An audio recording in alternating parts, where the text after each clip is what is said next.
The tweets have begun. The president has just tweeted, and here we go. This happened moments ago. He just said this: despite so many false statements and lies, total and complete vindication, and wow, Comey is a leaker. And that comes from Comey. Here to weigh in is Texas Congressman and member of the House Freedom Caucus, Congressman Gohmert. Your reaction to the president's tweet, Congressman? Well, it was an appropriate tweet, but I liked Ace of Spades' tweet yesterday. He said, Comey, Loretta Lynch told me to lie, and I didn't write that down, but I wrote down Trump stuff because I was afraid he might lie.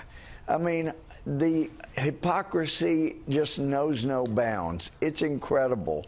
And for it to turn out that the guy that was head of the FBI while the Obama administration prosecuted more leakers than all the other administrations put together, and it turns out he was a leaker in chief. Right. It's pretty dramatic stuff that the head of the FBI, it really does appear he's been after Trump for a while now. I'd be very curious to see what other stories that we could find that are linked to the FBI director. Yeah. After all, he admitted he went right to, used a surrogate to go right to the New York Times and not tell anybody else that he took memos. But Congressman, a couple other things. You believe that Republican leadership is letting the president down. In what respect? Well, we were supposed to be in session today, and, you know, that helps change the message back to what we're doing. We passed a great bill yesterday that's going to save community banking and quit the bailout of the big banks too big to fail. But Tuesday, apparently, our leadership changed the week's scheduling and said, let's go dark on Friday.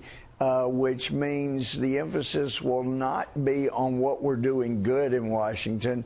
We're basically leaving the president to dangle. I'm very concerned we're not being supportive enough to get the message out. Well, and here President Trump is, as Marco Rubio said, you know, as you were pointing out, you know, the only thing that didn't leak was the truth, that he was not under investigation. I have 30 seconds left. James Comey said he was intimidated being in the Oval Office one-on-one with the president. Oh, my gosh. How come the Freedom Caucus wasn't intimidated when the president was basically yelling at them to pass health care? How come you guys weren't intimidated when you failed the first time?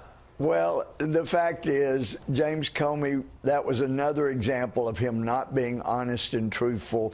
Thank God Trump fired him. He needed to go. The more we find out, the more we know. This guy needed to go. He was a problem. He had no problem with Loretta Lynch telling him to lie, misrepresent the truth. But, oh, my goodness, let's do what we can to hurt Trump. Congressman, I've got to have you back because you have a rich legal background. Yeah, you have a rich legal background. I want to go into that to see where we go from here. As a judge, Chief Justice, you bet he needed to go.